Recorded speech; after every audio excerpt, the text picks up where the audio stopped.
gente ter momentos tão significativos como esse de festa, de celebração, que a gente pode ver a nossa comunidade recebendo novas pessoas. Desde o final de semana passado a gente vem recebendo pessoas por batismo, profissão de fé, e hoje também batismo e transferência, e a nossa comunidade crescendo, a nossa família aumentando.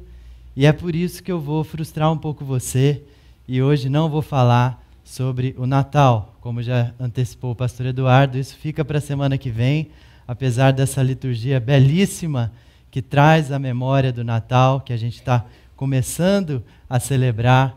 Hoje a gente vai falar sobre vida em comunidade, e mais especificamente a gente vai falar sobre compromissos que a gente viu pessoas assumindo aqui ao longo dessas 2 últimas semanas, e também a gente, como parte desse corpo, dessa comunidade, também assumiu com eles, de caminhar com eles, de ser exemplo, de instruí-los e de fazer dessa caminhada uma caminhada mais leve. Isso é ser igreja, isso é ser corpo de Cristo. Então nós vamos aproveitar esse tema hoje e conversar um pouco sobre essa palavra, esse princípio que é um princípio quase esquecido entre nós, que é o compromisso. E quando a gente fala em compromisso, eu sei, você treme na base, né? Eu tremo na base, já tremi muito na base, a gente fica com medo. A primeira coisa que aparece no nosso coração é o medo.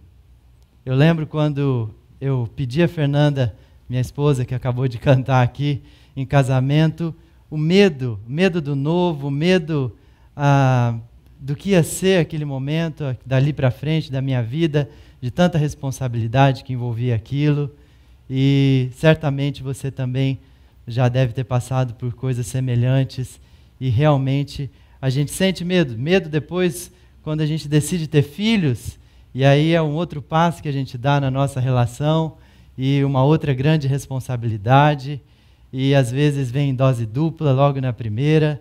Eu sei que tem alguns casais aqui na nossa comunidade que têm sido abençoados com isso. E medo até mesmo de ser parte de uma comunidade como essa. Para quem nunca teve uma experiência de se relacionar numa comunidade cristã, isso pode ser assustador e pode gerar uma segunda coisa, ansiedade, um sentimento de angústia, de será que eu vou ser amado? Será que eu vou ser acolhido? Será que eu vou me abrir, vou me frustrar, vou me machucar, porque estou me relacionando com essas pessoas que nunca me relacionei, e assim por diante. E muitas vezes o compromisso então acaba se tornando um peso na nossa vida. Não deveria ser assim, mas a gente é meio falho, ser humano, gosta de colocar umas minhocas na cabeça e acaba fantasiando e criando um cenário totalmente oposto ao que deveria ser. E aí fica pesado eu me comprometer, eu ter que manter o relacionamento, me doar e muitas vezes me frustrar, não receber de volta aquilo que eu entreguei. É assim que a gente se sente. Mas isso é algo que vem acontecendo já há muito tempo na nossa sociedade. E o compromisso, ele se tornou algo então descartável na nossa sociedade. A nossa sociedade, que hoje é chamada de sociedade de consumo, ela descarta facilmente os relacionamentos, o compromisso que cada um assume. E a poesia, como todo tipo de arte, ela revela o que a nossa cultura está dizendo. E o poeta Vinícius de Moraes disse no seu soneto da felicidade: mas que seja infinito enquanto dure. Estranho isso, né? Como pode ser algo infinito que tem prazo de validade? Essa é a nossa incoerente cultura, que coloca aí esse durar como o relacionamento que tem fim quando não tem mais nada de bom para me oferecer. Eu simplesmente descarto e vou em busca de algo que me seja útil, que me seja bom. Eu começo a me envolver com outra pessoa, eu busco uma outra comunidade, um outro grupo, um outro lugar, e assim a gente vai descartando os relacionamentos. E não é só a arte que diz isso, a sociologia também diz. O sociólogo polonês Zygmunt Bauman, ele diz, numa sociedade de consumo como a nossa, compartilha-se a dependência de consumidor. Nossa sociedade está doente. Doente porque está dependente do consumo. E acaba invertendo os valores, consumindo coisas, consumindo também pessoas e consumindo até a espiritualidade, numa visão bem utilitarista mesmo. Se me serve, eu quero. Se não tem mais nada a me oferecer, eu descarto. Casamentos são jogados fora assim. Se deu certo, bem. Se não deu, parte para o próximo e está tudo bem. Essa é a nossa cultura do descartável e esse é o nosso jeito fútil de viver, o nosso jeito vazio de viver. Mas eu sei que talvez você tenha vindo aqui porque você está cansado dessa cultura, desse jeito de viver e está buscando uma nova forma para a sua vida. E a pergunta que deve estar aí no seu coração deve ser: como quebrar essa cultura fútil na qual nós vivemos, na qual estamos inseridos? Como quebrar esse modelo? Como remar contra a maré? Como fazer diferente e construir então uma vida baseada em relacionamentos sólidos, em uma espiritualidade também sólida na comunidade a qual a gente está inserido? Esse é um grande desafio e a gente só pode responder essa pergunta voltando os nossos olhos, nossas mentes, os nossos corações para a palavra de Deus. Ela traz uma iluminação diferente que a cultura não pode dar. E eu quero convidar vocês para olharem para um texto que foi escrito pelo apóstolo Paulo, apóstolo Pedro, no século I, lá no tempo de Nero, em Roma, para igrejas que estavam sendo perseguidas, pessoas sendo perseguidas por serem cristãos, por pensarem diferente, por quererem viver de uma nova maneira, exatamente como a gente. Não talvez perseguidos fisicamente, com a nossa vida sendo tirada por sermos cristãos, mas muitas vezes psicologicamente e de uma maneira intelectual somos acuados a viver da mesma maneira que a cultura nos propõe. Você já deve ter passado por isso. E Pedro, então lá na sua primeira carta nos diz, no capítulo 2, passou reto. Portanto, livrem-se de toda maldade, de todo engano, hipocrisia, inveja e toda espécie de maledicência. Isso é a cultura. Livre-se dela. Como crianças recém-nascidas, desejem de coração o leite espiritual puro, para que por meio dele cresçam para a salvação, agora que provaram que o Senhor é bom. Nós vimos agora um casal declarando que o Senhor é bom, declarando que eles creem em Jesus como seu Salvador. E a partir do momento que a gente declara isso, que a gente entende isso, só nos resta livrar-nos de tudo o que a cultura nos oferece, que é de podre, que é de mal, que é de pecado, de sujeira, e como crianças recém-nascidas, desejar de coração o leite espiritual puro para a salvação, para que a gente cresça para a salvação. Então, existem aqui duas palavras e um desafio nesse texto, nesse trecho que a gente acabou de ver. A primeira palavra que eu gostaria de destacar é desejar. Ele fala que a gente deve desejar como crianças recém-nascidas, de coração, o leite espiritual puro. E no grego essa palavra é epipotel, que quer dizer realmente isso mesmo, essa ardente paixão, anseio por algo no que depende minha vida. Eu preciso disso. Eu desejo, e é um desejo que me move em direção a algo. É esse tipo de desejo que Pedro está falando e que deve ser o que move o nosso coração. E ele usa aqui a analogia da criança que mama. A minha filha, a Rafaela, tem 6 meses de idade. Eu lembro muito bem da primeira vez que ela mamou, qual a voracidade com que ela pegou e começou a mamar e sugar e buscar. E toda vez que ela mama é assim. Você tem filho, você sabe como é. Mama, se agita, chacoalha, busca e mama ali, às vezes, um tempão até se sentir saciado, sugando ao máximo. E é disso que Pedro está falando para a gente. Esse desejo que a gente deve ter na nossa vida, que nos move, que nos faça lutar e brigar por uma mudança, pelo leite espiritual puro. Mas ele ainda fala de uma outra palavra.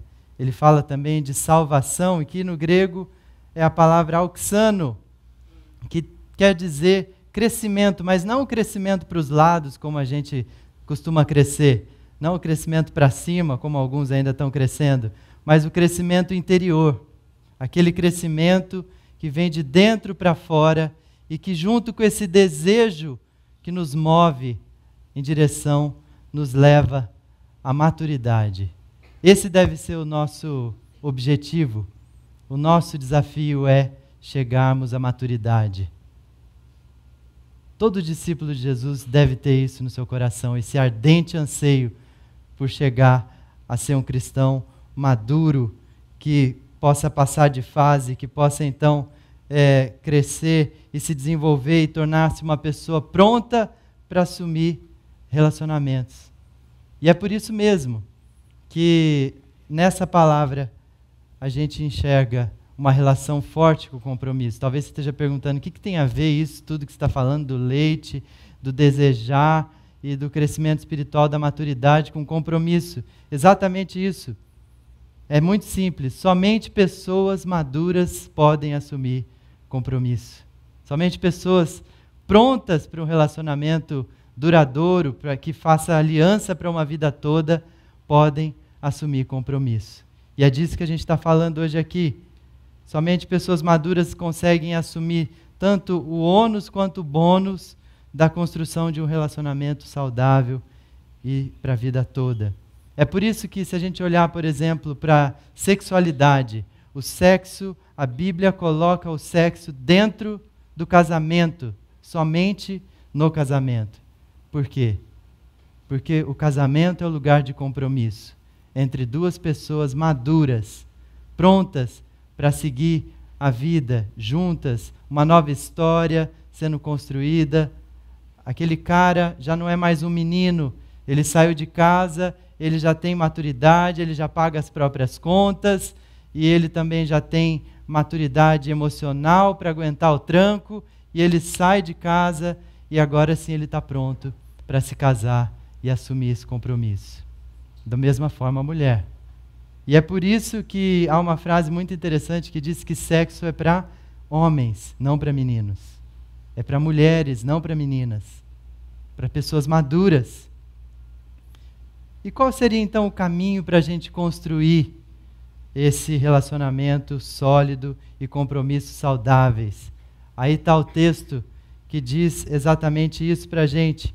Pedro, se a gente faz um flashback e volta um pouquinho aí no capítulo 1, ele vai dizer: portanto, estejam com a mente preparada, prontos para a ação, sejam sóbrios e coloquem toda a esperança na graça que lhes será dada quando Jesus Cristo for revelado.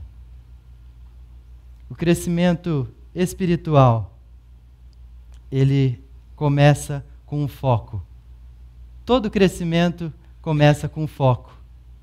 Quando você quer crescer em alguma área da sua vida, você tem que focar em alguma coisa, você tem que direcionar a sua energia. E o crescimento espiritual não é diferente.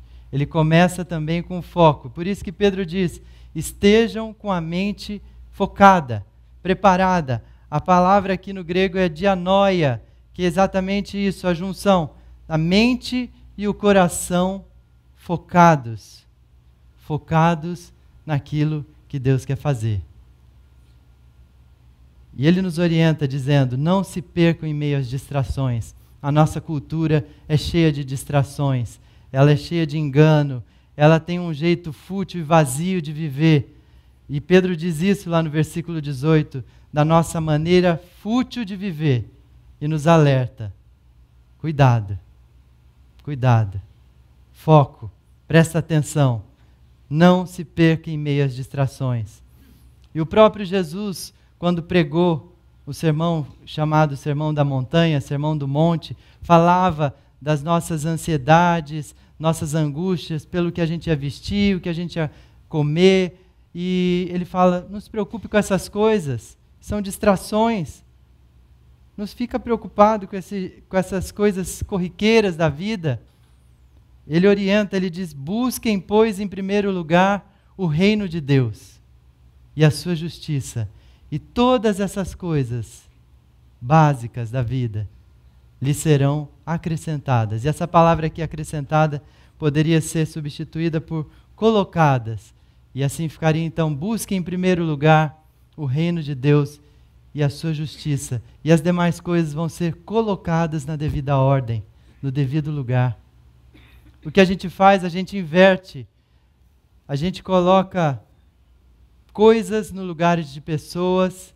A gente coloca invertido e valoriza muito mais as estruturas, os projetos do que pessoas. E se esquece de que Deus tem que estar em primeiro lugar. E o seu reino, e a sua justiça, e as pessoas que estão ao nosso redor, e as demais coisas vão sendo acrescentadas. O que o seu coração tem de preocupação nessa manhã? Talvez alguma preocupação relacionada ainda a esse final de semana, talvez uma preocupação relacionada amanhã, segunda-feira, esse final de ano, ao ano de 2015 que vai começar. O que está preocupando o seu coração? Cuidado, foco, preste atenção para você não se distrair em meio às muitas coisas que a cultura tenta nos tragar e tenta nos tirar o foco. Ainda há uma segunda lição nesse texto. Pedro nos orienta e diz que o crescimento espiritual, ele pode ser e deve ser transformado em ações. Ele diz, estejam prontos para a ação. Prontos para a ação. A gente gosta muito de refletir, né? E a gente tem aqui o refletir e praticar, exatamente por isso, porque não basta só refletir, mas nós cristãos adoramos pensar e elaborar pensamentos filosóficos, mas na hora de pôr em prática é que a gente se enrosca. A gente precisa de pessoas mais pé no chão, que estejam prontas a olhar para esse mundo de maneira mais prática e transformar a sua espiritualidade em ações práticas, ajudando a contaminar a sociedade, o seu ambiente de trabalho, a sua família de uma maneira mais efetiva, contagiando, mobilizando essas pessoas. Mas em vez disso, o que a gente faz? A gente vive uma espiritualidade, como a gente já falou aqui esse ano, totalmente autocentrada, né? Preocupada com as nossas orações por nós mesmos, pela nossa unha encravada, e o resto, e as pessoas ao nosso redor. E Jesus nos orienta, ele diz, maior é o que serve. E a gente continua preocupado com a gente. Mas ele ainda dá uma dica, você quer se destacar? A Bíblia, a Mensagem, faz essa tradução, essa paráfrase desse texto, dizendo, humilhe-se, seja um servo, se ficar inflado de orgulho, será arrastado pelo vento. Mas se estiver satisfeito em simplesmente ser você mesmo, você terá vida plena. E não é isso que a gente quer? Ter vida plena? Vida abundante? Uma vida boa? E o que a gente faz? A gente não se humilha, a gente não quer servir, a gente quer ser exaltado antes da hora, a gente quer ficar lá com o ego inflado. E o perigo é esse. Aquele que fica lá inflado de orgulho vai ser arrastado pela correnteza, pelo vento. Vai ser aniquilado. Ainda há um texto que está lá em Tiago, no capítulo 1, que nos orienta muito bem e diz que aquele que ouve a palavra, mas não a põe em prática, é semelhante a um homem que olha a sua face no espelho e depois de olhar para si mesmo, sai e logo esquece a sua aparência. Mas o homem que observa atentamente a lei perfeita que traz a liberdade e persevera na prática dessa lei, não esquecendo o que ouviu, mas praticando, será feliz naquilo que fizer. É o que a gente quer. Quer ser feliz. Quem aqui quer ser feliz? Pode levantar a mão, gente, não tenha medo. Queira ser feliz. Eu quero ser feliz. Mas o que a gente faz? A gente ouve domingo após domingo, semana após semana, a palavra. E ela entra por aqui, sai por ali. Como um homem que se olha no espelho e daqui a pouquinho já esqueceu a imagem que ele viu. Mas a orientação é, se você observar atentamente essa palavra, que é palavra de liberdade, nós passamos aqui 10 finais de semana falando sobre essas palavras de liberdade. Se você perseverar e praticar essa lei, não se esquecendo dela, mas praticando o que você ouviu, você será feliz. É uma promessa. É um presente. É um caminho. A gente não está perguntando qual que é o caminho? A palavra de Deus está nos respondendo. Por isso que o nosso crescimento espiritual depende, sim, de nós tomarmos a postura de transformar as nossas ações em ações práticas, não só ações intelectuais, em coisas imaginárias. E o crescimento espiritual, ele é difícil de ser colocado em prática. Eu sei que você está pensando isso. Ah, Túlio, mas é difícil colocar em prática.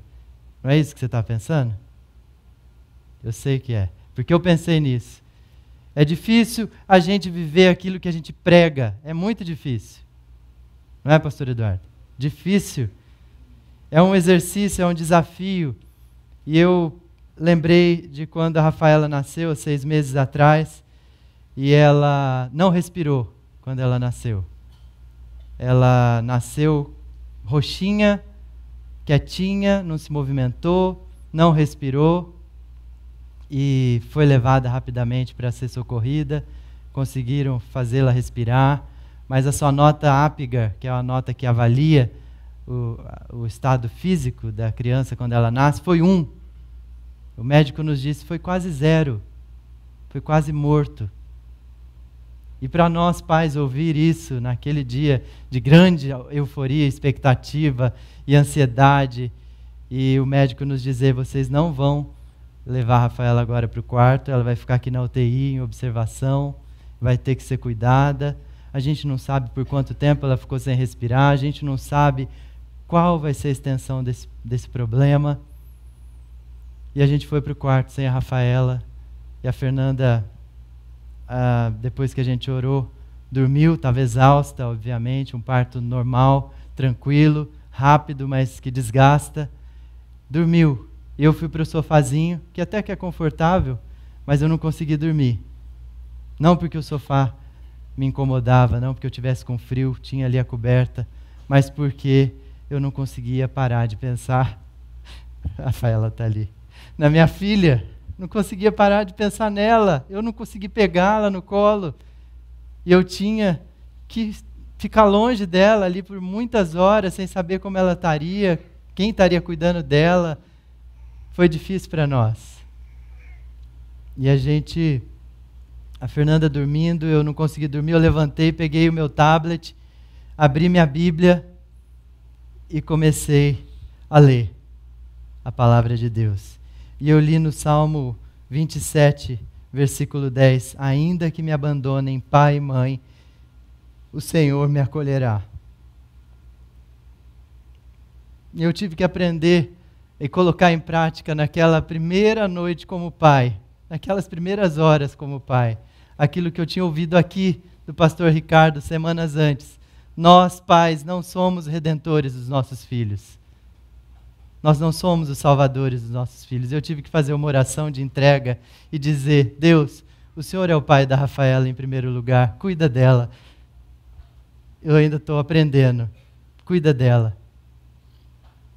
Isso foi algo muito difícil de colocar em prática e a gente teve que ir para casa 2 dias depois do nascimento dela, sem ela, e chegar em casa, e o berço, o quarto ali, e a nossa filha não estava lá. E a gente passou 9 dias assim, indo para o hospital, passando 12 horas ali na UTI com ela, recebendo, graças a Deus, cada dia uma notícia melhor que a outra, de um quadro que só evoluía para o bem, exames que só davam bons resultados, mas as pessoas nos perguntaram, Como vocês conseguiram passar por esse problema?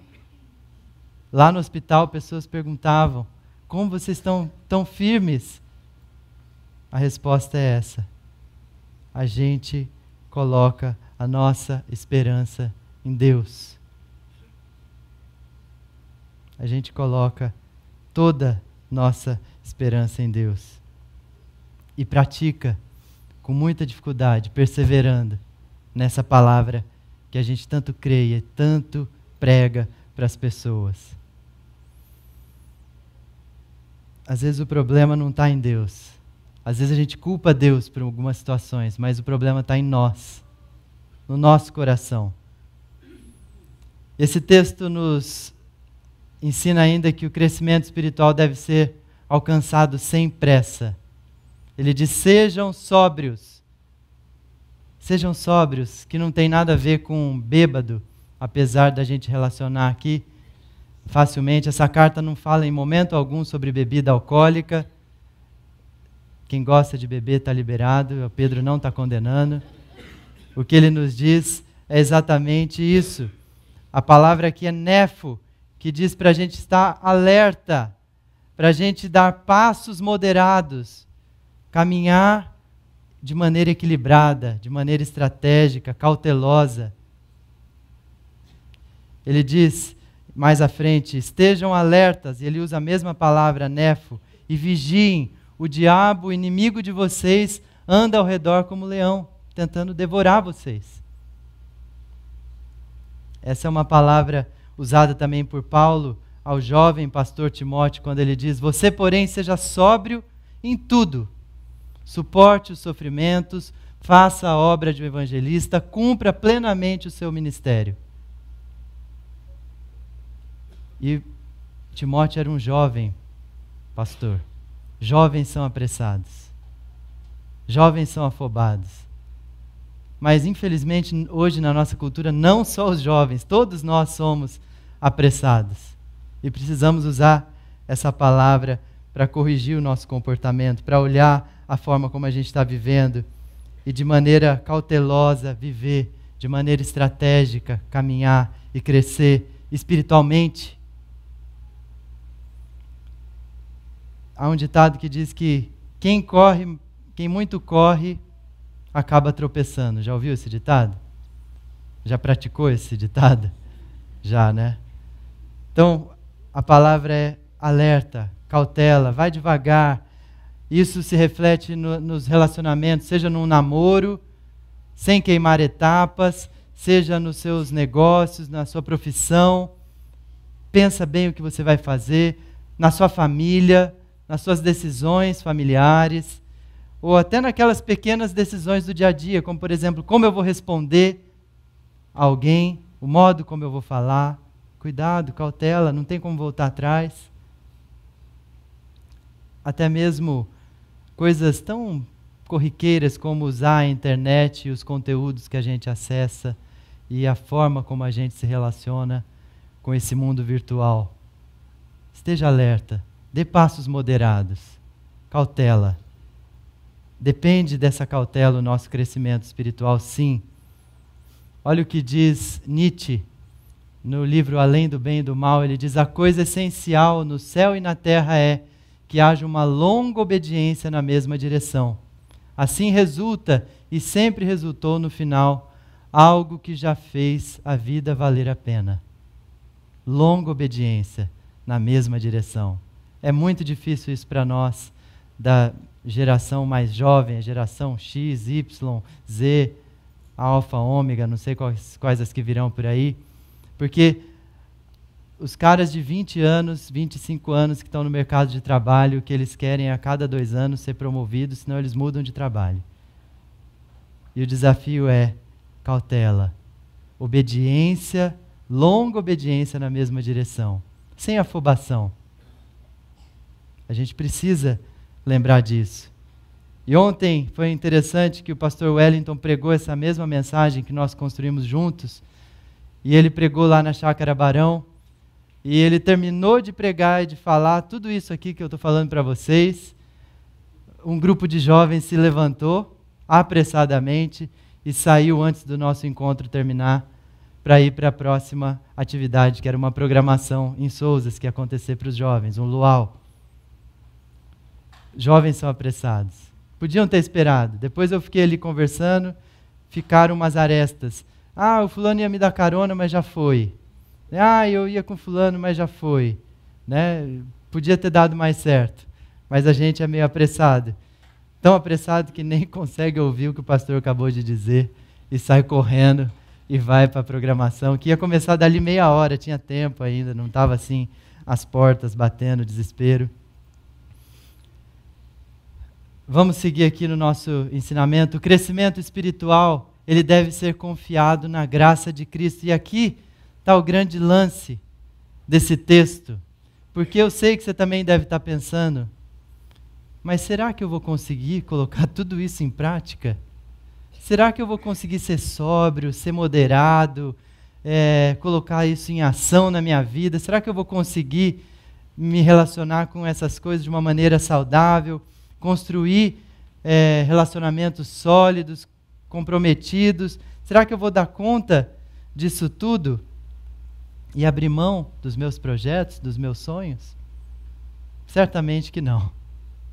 E Pedro já sabia disso porque ele viveu essa experiência, ele pisou na bola, ele pisou feio na bola e ele encontrou na graça de Jesus a reconciliação e a possibilidade de recomeço, de fazer novas todas as coisas. E ele diz: uma vez que vocês chamam Pai aquele que julga imparcialmente as obras de cada um, portem-se com temor durante a jornada terrena de vocês.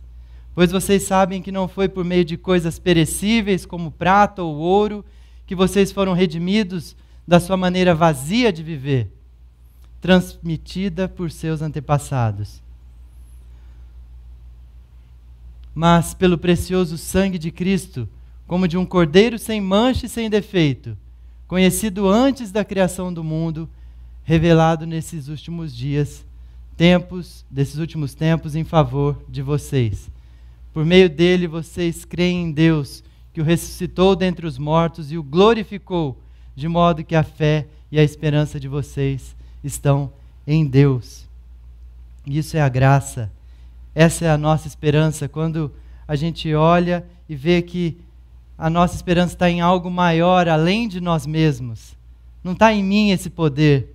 É o sacrifício de Jesus Cristo, perfeito, sem mancha, sem pecado, que me alcança, eu, pecador, você, pecador, pecadora, e que causa essa possibilidade de uma nova vida, de uma transformação e uma santificação que nos leva a viver com um novo propósito de vida que busca honrar e glorificar a Deus com as suas atitudes, com as suas ações. Nós não somos salvos por nossas boas obras, pela nossa bondade. Não. Nós somos salvos porque Cristo se entregou na cruz por mim e por você. Esse é um presente que Deus nos dá. Quando a gente entende isso, nós nos colocamos no devido lugar, que é o lugar de pecador. Eu não mereço nada, mas Jesus me ama mesmo assim. Eu não merecia a salvação, que Jesus morresse no meu lugar, pagando o salário do pecado com a morte dele. Eu deveria morrer, mas ele paga. Ele se sacrifica em meu lugar. E só me resta então agradecer, ser grato, ser obediente. E aonde a gente vai conseguir realizar todas essas coisas? E esse é o grande exercício dessa manhã. Vida em comunidade. O crescimento espiritual nos move ao envolvimento com o próximo. Naturalmente, após entender o amor de Deus, eu tenho que transbordar. Eu tenho que me relacionar com o próximo de uma maneira diferente. E Pedro diz o seguinte, ele diz: agora que vocês purificaram a sua vida pela obediência à verdade, visando ao amor fraternal e sincero, amem sinceramente uns aos outros e de todo o coração. Obediência à verdade é o caminho que nos leva ao amor. A gente obedece A verdade é a palavra que me atinge e me desnuda e me desmascara e mostra quem eu de fato sou. E Jesus é essa verdade. Jesus diz: eu sou o caminho, a verdade e a vida. Ninguém vem ao Pai se não for por mim. Jesus nos traz a possibilidade de caminhar a partir do seu amor, da sua redenção. E aqui o Pedro, ele está dizendo algo muito interessante, que é o amor em duas definições. A primeira dela é Filadélfia, que significa amor fraternal, ou seja, eu estar blindado contra todo tipo de hipocrisia. Eu descarto a hipocrisia como uma opção na minha vida, aquele modo teatral de viver, totalmente hipócrita, eu descarto, eu me abro e de modo sincero, de modo honesto, puro, inteiro, eu me relaciono e amo e caminho. Como dois irmãos. Irmão não tem opção de não amar o outro irmão. Tem essa opção? Não tem essa opção. Irmão vai ser sempre irmão, vai ter que sempre caminhar junto. E aí a gente vê exatamente isso.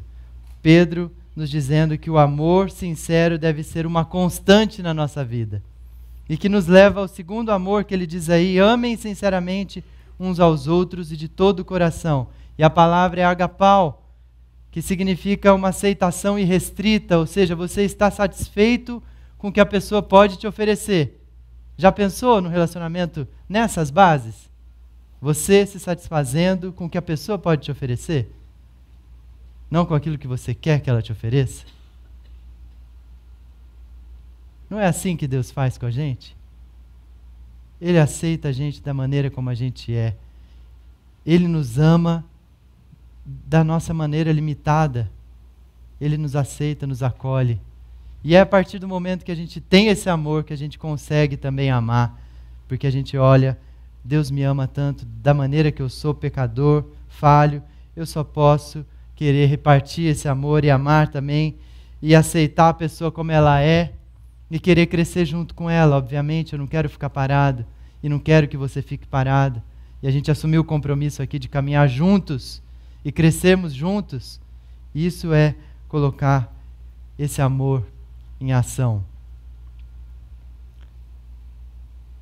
Pergunta: você sabe o que Jesus esperava de mim e de você quando ele foi para aquela cruz? Nada. Jesus não esperava nada. É um amor totalmente sem interesses. Esse amor é um amor reconciliador, restaurador, renovador, perfeito. Um amor sincero que perdoa multidões de pecados. E para a gente caminhar para o final, quero te convidar a refletir, sim, mas colocar em prática algumas coisas, te perguntando: você tem desejado ardentemente crescer na fé e amadurecer como discípula, discípulo de Jesus? Você tem buscado ardentemente como aquela criança mamando, como o apóstolo Pedro comparou? Onde você está colocando a sua mente e o seu coração? Onde você está focando a sua mente e o seu coração? Outra pergunta: quais têm sido as suas atitudes? As suas ações, elas têm sido coerentes com aquilo que você diz crer? Com aquilo que a palavra te orienta? A palavra de Deus, que é sabedoria, que é a verdade, que é libertadora. Desafio: utilize-se da moderação, da cautela e da estratégia que o Espírito Santo te dá. Ele pode te dar tudo isso. Coloque a sua esperança naquele que pode transformar a sua vida em uma vida mais comunitária. É para isso que a gente está aqui, para viver em comunidade, para exercitar isso. Não é fácil, nem sempre é agradável, nem sempre dá tudo certo. Relacionamento com pessoas é difícil sim, não é só lá no seu trabalho, não é só lá na sua casa, não fantasie. Na igreja também a gente tem problemas, mas é um meio da gente exercitar sim a nossa espiritualidade, crescer juntos, transbordando aquele amor desinteressado. Por fim, busquem aprofundar o amor em comunidade. Submeta-se ao cuidado que a comunidade pode oferecer a você, seja por meio de mentoria, discipulado, orientação, pais e mães espirituais, aconselhamento, grupo pequeno, um café que você sai para tomar com uma pessoa, porque às vezes a gente fantasia de que a responsabilidade do cuidado é do pastor, ou então dos presbíteros, ou então dos líderes de grupo pequeno no máximo. Não, o cuidado é mútuo. Nós precisamos cuidar uns dos outros, nos deixar ser cuidados uns pelos outros, sim, sem resistência, sem aquele orgulho que a gente viu agora há pouco, que não leva a bons lugares. Eu quero te convidar a fechar os seus olhos e visualizar Jesus te amando sem esperar nada em troca. Jesus te convidando a se comprometer com esse amor desinteressado, a viver as palavras de liberdade em gratidão, amando o próximo. Você tem a possibilidade hoje de se relacionar com Jesus. Se você nunca assumiu um compromisso com Jesus, Jesus está dizendo para você: filho, filha, eu quero me relacionar com você. Eu quero sim me relacionar com você. Eu quero transformar a sua vida caótica, que a sociedade tenta corromper, em uma vida plena, uma vida feliz, engajada, sim, uma vida em comunidade, com compromissos saudáveis. Abre o seu coração para Deus. Se você já tem caminhado com Jesus e tem caminhado com essa comunidade, ou começou hoje a caminhar com essa comunidade, é hora também de você pensar e repensar o seu compromisso. É hora sim de você avaliar como você tem agido, como você tem pensado, como você tem praticado a sua fé. E Jesus está te chamando. Eu quero que você se envolva. Eu quero que você participe. É parte da minha obra na sua vida. Eu estou fazendo essa obra. Fale com Deus agora. Dê uma chance para Ele trabalhar no seu coração.